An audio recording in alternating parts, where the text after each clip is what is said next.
Good morning all of you.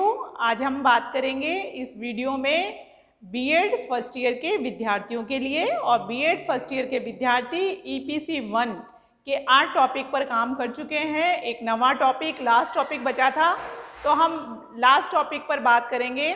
और जो last topic है उसके लिए हमने चयन किया है एक्शन रिसर्च का, क्रियात्मक अनुसंधान का, कि क्रियात्मक अनुसंधान का शिक्षा में क्या महत्व है, इसकी क्या आवश्यकता है।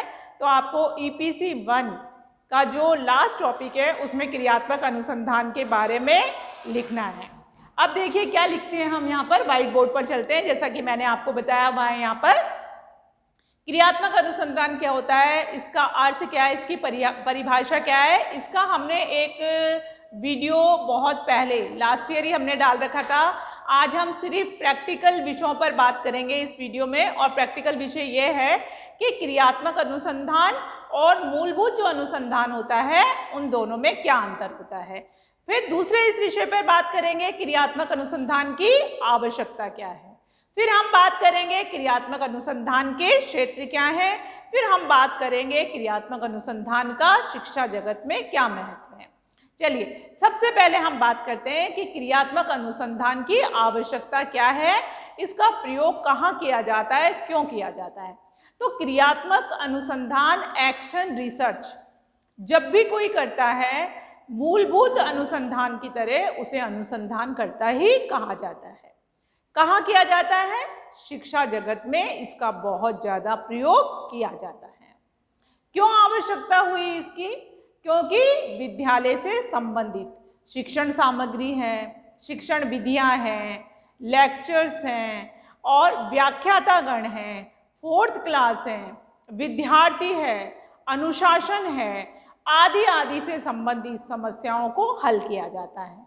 बहुत कम समय के लिए किया जाता है, लेकिन इस बात का ध्यान रखा जाता है कि जिस भी समस्या का चयन किया जाए वो समस्या 15-20 दिनों में, मतलब बहुत कम समय अवधि में हम उसको जान लें, उस पर अनुसंधान कर लें, उस पर सुझाव और समाधान आमंत्रित कर लें और उस समस्या का सुझाव, उस समस्या पर जो भी कुछ सुझाव हो सकता है, जो भी कोई समाधान हो सकता है, हम उसे दे दें। चलिए अब हम व्हाइट बोर्ड के ऊपर चलते हैं और व्हाइट बोर्ड पर हम देखते हैं कि हमने किन आवश्यकताओं को विस्तार से यहाँ पर बताया हुआ है। देखिए यहाँ पर हम बात कर रहे हैं क्रियात्मक अनुसंधान की आवश्यकता की, कि क्रियात्मक अनुसंधान की क्या आवश्यकता है। सबसे पहले हम बात करें कि विद्यालय की जो कार्यस्थल होता है या विद्यालय जो है, वहाँ पर बहुत सारी रूढ़िवादी क्रिया पद्धति होती हैं। मतलब हम या तो लेक्चर मेथड से ही पढ़ा रहे हैं, टीचिंग एड्स का हम इस्तेमाल नहीं कर रहे हैं, या हम घिसी पिटी तरीके इस्तेमाल कर रहे हैं। तो आप ये देखेंगे इसको हमने स्टीरियोटाइप कहा है, इसमें रूढ़िवादी। देखिए विद्यालय की जो रूढ़िवादी पद्धतियां हैं उनमें सुधार करने के लिए, उसको उन्नत बनाने के लिए हम एक्शन रिसर्च का प्रयोग कर सकते हैं, इसलिए हमें इसकी आवश्यकता है। देखिए लिखा हुआ है विद्यालय की रूढ़िवादी क्रिया पद्धति में सुधार करने के लिए, उसमें परिवर्तन करने के लिए, उसको अच्छा बनाने के लिए, उसको उन्नत बनाने के लिए। अब दूसरी हम बात करते हैं और क्यों हमें आवश्यकता महसूस हुई क्रियात्मक अनुसंधान की शिक्षा में। तो जो जनतांत्रिक मूल्य हैं, जो डेमोक्रेटिक वैल्यूज़ हैं शिक्षा जगत में, उनको स्थापित करने के लिए, उनके विकास का मार्ग प्रशस्त करने के लिए भी क्रियात्मक अनुसंधान को हम शिक्षा जगत में लेकर आए। फिर देखेंगे अब हम और क्या कर सकते हैं, ये क्रियात्मक अनुसंधान और क्यों आवश्यक हो जाता है। तो एक आवश्यकता के तीसरे चरण में हम देख रहे हैं कि नवीन परिस्थितियों में बालक, हर एक व्यक्ति में, हर एक बालक में, हर एक छात्र में, हर एक प्रशिक्षणार्थी में समायोजन करने की क्षमता अपनी अपनी होती है। तो बालक नवीन परिस्थितियों से अपना समायोजन कर ले और समस्याओं के अध्ययन के नए नए तरीके ढूंढ ले और समाधान अपने आप समायोजित होने के लिए, उसका समाधान होने के लिए कुछ अच्छे तरीके ढूंढ ले, सुझाव उसको मिल जाएं, तरीके अपना ले, विधियां अपना ले, युक्तियां अपना ले। इसके लिए भी हमें क्रियात्मक अनुसंधान की आवश्यकता महसूस होती है। फिर आप देखेंगे कि विद्यालय में जब बच्चा शिक्षा प्राप्त करने के लिए आता है तो टीचर का भी और विद्यालय का स्वयं का, टीचर का मुख्य उद्देश्य ये होता है उसका सर्वांगीण विकास करना।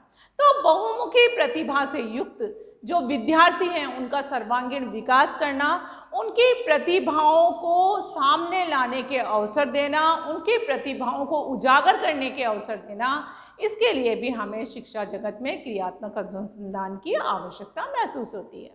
फिर देखेंगे यहाँ पर हमने कहा कि विद्यालय से संबंधित कितने क्षेत्र हो सकते हैं। देखिए, शिक्षण विधियाँ हैं, अनुशासन है, प्रोन्नति है, पाठ्य सहगामी क्रिया है। फिर आप देखेंगे छात्रों की उपस्थिति है कि कितने % उपस्थित रहते हैं, पुस्तकालय का वो उपयोग कैसे करते हैं, परीक्षा में नकल करने की आदत, ऐसे बहुत सारी समस्याएं रहेगी जिससे हमें ये मालूम पड़ेगा हम इन सारी जो समस्याएं हैं, अगर हम इन समस्याओं के लिए क्रियात्मक अनुसंधान का चयन करते हैं तो निश्चित तौर पर हमें समाधान मिल जाता है और शिक्षा के जो स्तर है उसको हम उसकी गुणात्मकता को हम बढ़ा सकते हैं। उस क्षेत्र की उन्नति के लिए, अच्छे उन्नयन के लिए हम प्रयास कर सकते हैं। विद्यालय का जो वातावरण रूढ़िवादी होता जा रहा है उसे हम बदल सकते हैं, उसमें हम सुधार कर सकते हैं। तो आप देखेंगे अभी हम आगे भी हम इस बात करेंगे इस वीडियो में कि और हमें क्या क्या आवश्यकताएं, हमें क्या लगता है हमें क्यों आवश्यकताएं हैं, कि ऐसी क्या विषय है, ऐसी क्या क्षेत्र हैं, ऐसी क्या बात है कि हमें क्रियात्मक अनुसंधान का प्रयोग शिक्षा में बहुतायत करना पड़ता है। चलिए एक लाइन में मैं आपको समझाती हूँ कि क्रियात्मक अनुसंधान का विद्यालय की 4 दीवारी में प्रयोग होता है और विद्यालय की 4 दीवारी में इसलिए उसका प्रयोग होता है, सारे विषय बहुत सारे हो सकते हैं, अनुशासन हो सकता है, शिक्षण विधियाँ हो सकती है, व्याख्याता हो सकती हैं, किताबें हो सकती है, उपस्थिति हो सकती है, बच्चों का नामांकन हो सकता है, आदि आदि विषय हो सकते हैं। तो इन सबको हम पास से जान लें क्योंकि अनुसंधानकर्ता का निकट का संबंध, प्रत्यक्ष संबंध उस समस्या से होता है तो वो ज़्यादा अच्छी तरह से जान लेता है। न्यायाधीश की इसमें कोई समस्या नहीं रहती क्योंकि बहुत छोटे छोटे विषयों पर काम करना होता है। तो शिक्षा के क्षेत्र में बहुत ज़्यादा क्रियात्मक अनुसंधान का प्रयोग किया जाता है और कम समय में ही बड़े अच्छे सुझाव और समाधान हमें प्राप्त होते हैं और हम शिक्षा के स्तर को अच्छा कर सकते हैं, उन्नत कर सकते हैं और उसकी गुणात्मकता को बढ़ा सकते हैं। इसलिए क्रियात्मक अनुसंधान का प्रयोग हम शिक्षा क्षेत्र में करते हैं। धन्यवाद। आगे वाले इससे आगे जो हम वीडियो बनाएंगे उसमें हम बात करेंगे कि क्रियात्मक अनुसंधान के कौन कौन से क्षेत्र हैं।